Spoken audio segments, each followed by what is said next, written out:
Jó capítulo 34.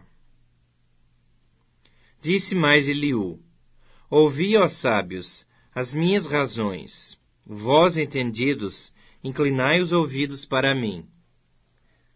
Porque o ouvido prova as palavras, como o paladar a comida. O que é direito, escolhemos para nós. Conheçamos entre nós o que é bom. Porque Jó disse: Sou justo, e Deus tirou o meu direito. Apesar do meu direito, sou tido por mentiroso. A minha ferida é incurável, sem que haja pecado em mim. Que homem há como Jó, que bebe a zombaria como água, e anda em companhia dos que obram a iniquidade, e caminha com homens perversos?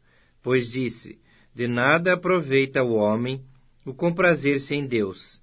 Pelo que vós, homens sensatos, escutai-me. Longe de Deus o praticar ele a perversidade, e do Todo-Poderoso o cometer injustiça. Pois retribuirá o homem segundo as suas obras, e faz que a cada um toque segundo o seu caminho.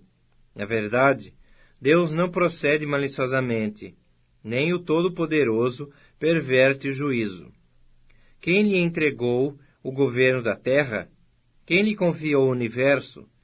Se Deus pensasse apenas em si mesmo, e para si recolhesse o seu espírito e o seu sopro, toda a carne juntamente expiraria, e o homem voltaria para o pó. Se, pois, há em ti entendimento, ouve isto. Inclina os ouvidos ao som das minhas palavras. Acaso governaria o que aborrecesse o direito? E quererás tu condenar aquele que é justo e poderoso? Dir-se-á a um rei: ó vil, ou aos príncipes: ó perversos, quanto menos aquele que não faz acepção das pessoas de príncipes, nem estima ao rico mais do que ao pobre. Porque todos são obra de suas mãos. De repente morrem. À meia-noite, os povos são perturbados e passam, e os poderosos são tomados por força invisível. Os olhos de Deus estão sobre os caminhos do homem, e veem todos os seus passos. Não há trevas nem sombra assaz profunda, onde se escondam os que obram a iniquidade. Pois Deus não precisa observar por muito tempo o homem, antes de o fazer ir a juízo perante ele. Quebranta os fortes, sem os inquirir, e põe outros em seu lugar. Ele conhece, pois, as suas obras. De noite os transtorna, e ficam moídos. Ele os fere como a perversos, à vista de todos, porque dele se desviaram, e não quiseram compreender nenhum de seus caminhos, e assim fizeram que o clamor do pobre subisse até Deus, e esse ouviu o lamento dos aflitos. Se ele aquietar-se, quem o condenará? Se encobrir o rosto, quem o poderá contemplar? Seja um povo, seja um homem? Para que o ímpio não reine, e não haja quem iluda o povo. Se alguém diz a Deus: sofri, não pecarei mais, o que não vejo, ensina-mo tu. Se cometi injustiça, jamais a tornarei a praticar. Acaso deve ele recompensar-te, segundo tu queres ou não queres? Acaso deve ele dizer-te: escolhe tu e não eu? Declara o que sabes, fala. Os homens sensatos dir-me-ão: dir-me-á o sábio que me ouve. Jó falou sem conhecimento, e nas suas palavras não há sabedoria. Oxalá fosse Jó provado até ao fim, porque ele respondeu como homem de iniquidade. Pois ao seu pecado acrescenta rebelião. Entre nós, com desprezo, bate ele as palmas, e multiplica as suas palavras contra Deus. Jó capítulo 35. Disse mais Eliú: Achas que é justo dizeres: maior é a minha justiça do que a de Deus? Porque dizes: de que me serviria ela? Que proveito tiraria dela mais do que do meu pecado? Dar-te-ei resposta, a ti e aos teus amigos contigo. Atenta para os céus e vê.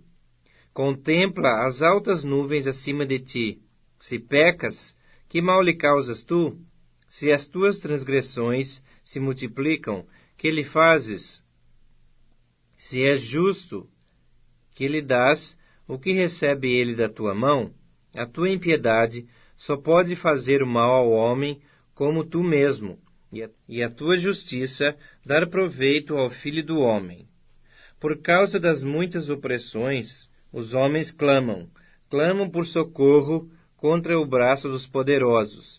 Mas ninguém diz: onde está Deus que me fez, que inspira canções de louvor durante a noite, que nos ensina mais do que aos animais da terra, e nos faz mais sábios do que as aves dos céus? Clamam, porém ele não responde, por causa da arrogância dos maus. Só gritos vazios Deus não ouvirá, nem atentará para eles o Todo-Poderoso. Ainda que dizes que não o vês, a tua causa está diante dele, por isso espera nele.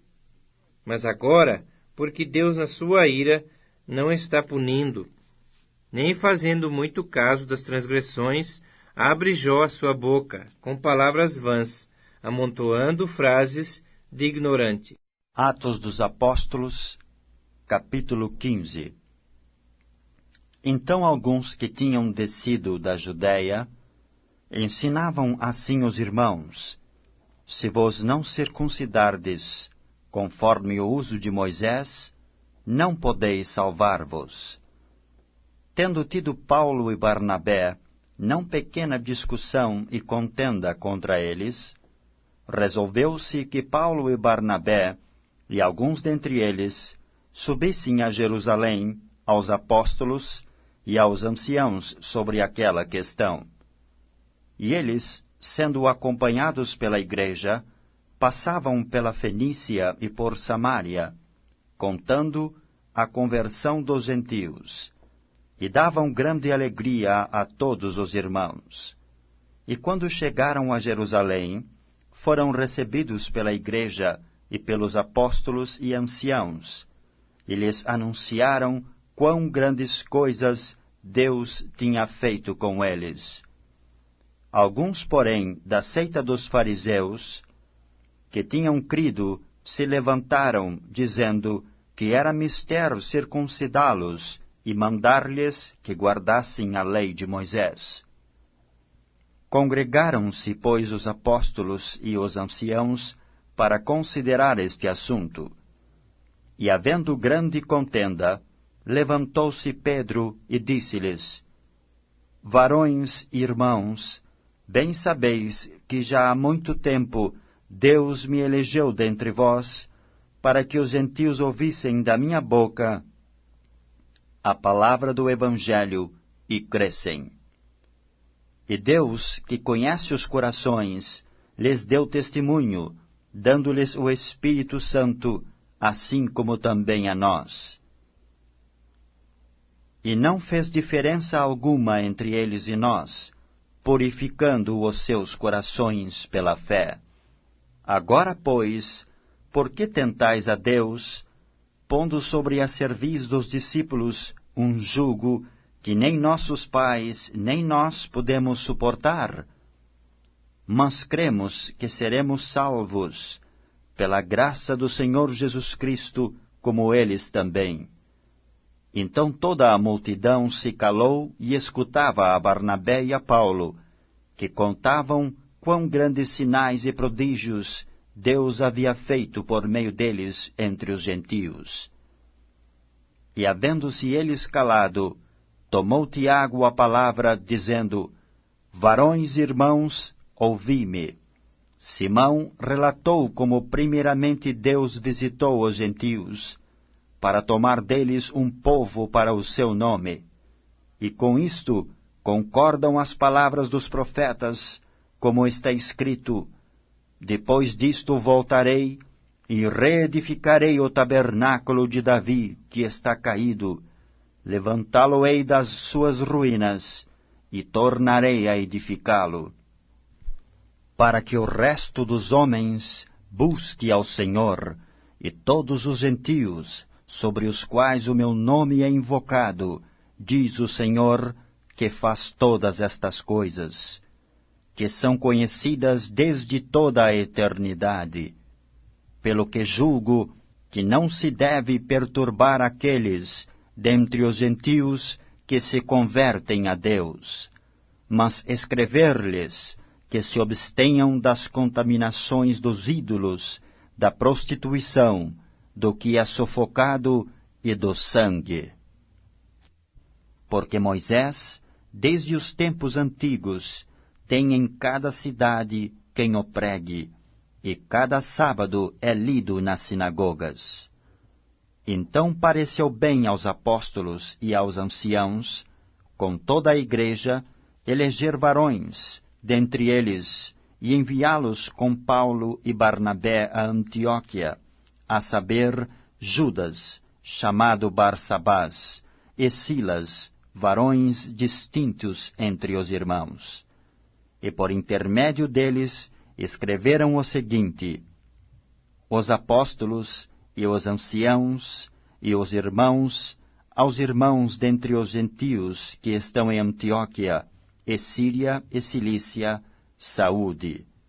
Porquanto ouvimos que alguns que saíram dentre nós vos perturbaram com palavras e transtornaram as vossas almas, não lhes tendo nós dado mandamento, pareceu-nos bem, reunidos concordemente, eleger alguns varões e enviá-los com os nossos amados Barnabé e Paulo, homens que já expuseram as suas vidas pelo nome de nosso Senhor Jesus Cristo.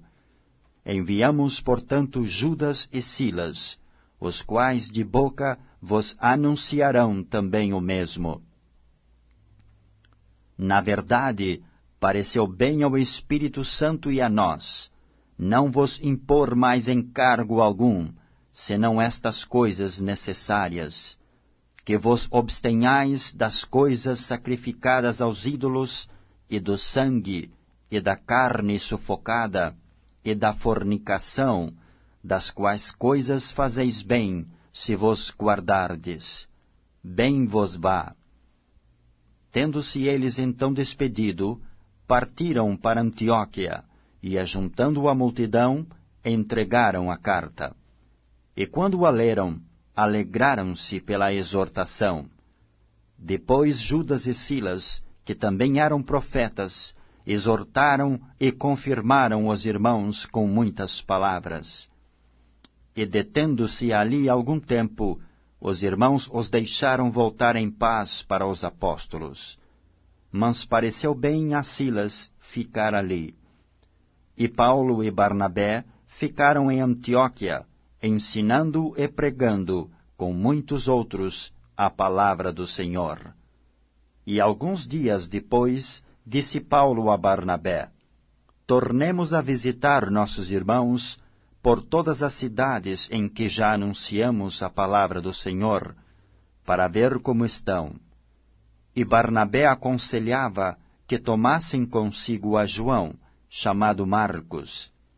Mas a Paulo parecia razoável que não tomassem consigo aquele que desde Panfilha se tinha apartado deles e não os acompanhou naquela obra.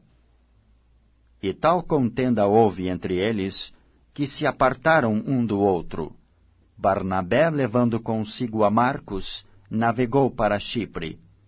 E Paulo, tendo escolhido a Silas, partiu, encomendado pelos irmãos à graça de Deus. E passou pela Síria e Cilícia, confirmando as igrejas.